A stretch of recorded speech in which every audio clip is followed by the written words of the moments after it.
نحمده ونصلي على رسوله الكريم اما بعد۔ سوشل میڈیا پر کسی عالم دین کی تقریر کا ایک حصہ خوب وائرل ہو رہا ہے، جس میں وہ اقامت دین کے سلسلے میں گفتگو کر رہے ہیں۔ اسی کے ساتھ ساتھ مدارس کے نظام اور تصوف اور خانقاہی نظام و مزاج سے متعلق بھی کچھ ارشاد فرما رہے ہیں۔ یقیناً اقامت دین ضروری ہے اور مسلمان کے لیے ضروری اور لازمی ہے کہ وہ احکام شریعت پر عمل کے ساتھ ساتھ دین کی اقامت کے لیے کوشش کرے، لیکن یہ بات بھی سمجھنے کی ہے کہ علم کی ترویج و اشاعت کے لیے مدارس اسلامیہ کا جو نظام ہے، اسی طرح اخلاق کی تعمیر و تشکیل کے لیے اور دل کو روحانی بیماریوں سے پاک صاف کرنے کے لیے جو خانقاہی نظام ہے، ان کی بھی اپنی اہمیت ہے اور اس سے ملت اسلامیہ کی بنیادی ضرورتیں پوری ہوتی رہی ہیں۔ ظاہر ہے کہ اگر کسی خطے یا کسی علاقے میں اللہ کے دین کے سلسلے میں کوشش ہو اور وہاں اقتدار قائم ہو، تو اس کے لیے ایسے لوگوں کی ضرورت ہے جو علم رسوخ رکھنے والے اور بہترین ایمانی صفات کے حامل ہوں۔ قرآن مجید میں کہا گیا ہے، الذین ان مکناہم فی الارض اقاموا الصلاة وآتوا الزکاة وامروا بالمعروف ونہوا عن المنکر۔ یہ جو مقصد بیان کیا گیا ہے، ظاہر ہے کہ یہ اسی وقت پورا ہوگا جب انسانوں کے پاس علم کی دولت بھی ہو اور اخلاق و کردار کی پختگی بھی ہو۔ مدارس اسلامیہ ہمارے لیے ریڑھ کی ہڈی کی حیثیت رکھتے ہیں اور علم کی ترویج و اشاعت کا وہ بنیادی ذریعہ ہیں۔ ملت کے مختلف شعبوں کو مدارس اسلامیہ ہی سے تقویت پہنچتی ہے اور خانقاہی نظام قلب و نظر کی تعمیر و تشکیل کا ذریعہ ہے۔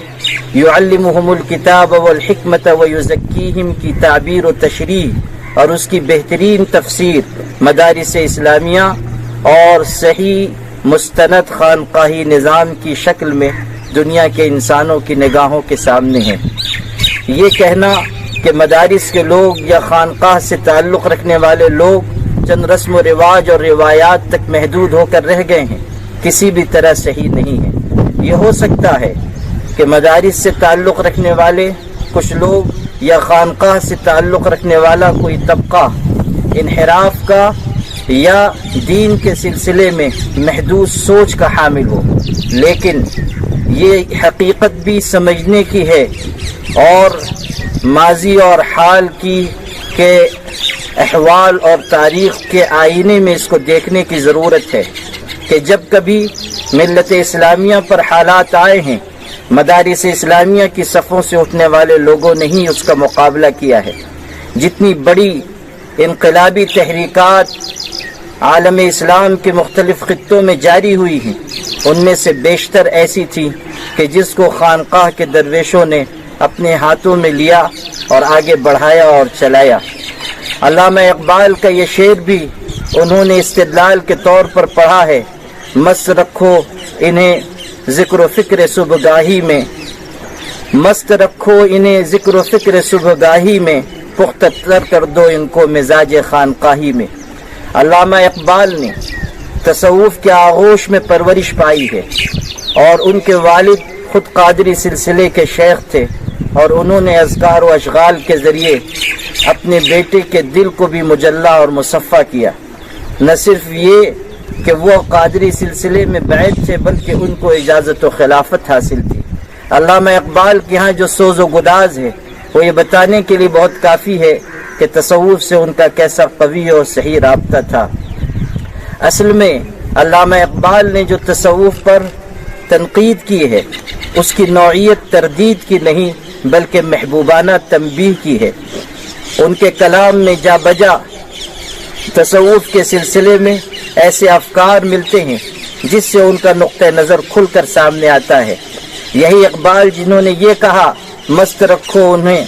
ذکر و فکر صبحگاہی میں، پختہ تر کر دو ان کو مزاج خانقاہی میں، انہوں نے ہی یہ شعر بھی کہا ہے، خرد کے پاس خبر کے سوا کچھ بھی نہیں، تیرا علاج نظر کے سوا کچھ بھی نہیں۔ حضرت مجدد الفسانی کے مزار پر حاضری کے وقت جو پرکیف نظم انہوں نے لکھی، وہ بھی ان کے تصوف سے رابطے اور تعلق کے غماز ہے، جس میں وہ کہتے ہیں وہ ہند میں سرمائے ملت کا نگہبان، اللہ نے بر وقت کیا جس کو خبردار، گردن نہ جھکی جس کی جہانگیر کے آگے، جس کے نفس گرم سے ہے گرمی احرار۔ اپنے تعلق کو اس طور پر بھی انہوں نے بیان کیا، کہاں سے تو نے اقبال سیکھی ہے یہ درویشی، کہ چرچا بادشاہوں میں ہے تیری بے نیازی کا۔ علامہ اقبال کے اشعار کو سمجھنے اور اس کے اصل مفہوم کو ذہن میں بٹھانے کی ضرورت ہے۔ وہ اس تصوف کے منکر تھے جو ناکارگی اور جمود پیدا کرتا ہے۔ صحبت پیر روم سے مجھ پر ہوا یہ راز فاش، لاکھ حکیم سر بجائب ایک کلیم سر بکف۔ یقیناً جو لوگ جمود کے قائل ہیں، یا جو صرف تسبیح اور ذکر تک دین کو محدود کر دینا چاہتے ہیں، یا جو لوگ صرف چند روایتوں کے پاسدار بن کر جینا چاہتے ہیں، جن کی سوچ میں وسعت نہیں ہے، جن کے عمل و اقدام میں حرارت اور تازگی نہیں ہے، ایسے تصوف کو ہم بھی تسلیم نہیں کرتے ہیں۔ صحیح اور اصلی تصوف انسان کے اندر زندگی، حرارت، شجاعت اور بہادری اور حالات سے پنجہ آزمائی کا ہنر پیدا کرتا ہے۔ تاریخ بتاتی ہے کہ جب کبھی ملت پر حالات آئے، وہی لوگ اگلی صفوں میں نظر آئے جو خانقاہوں سے تعلق رکھنے والے تھے۔ سنوسی تحریک ہو یا الاخوان المسلمون، یا پھر اس ملک میں انگریزوں کے خلاف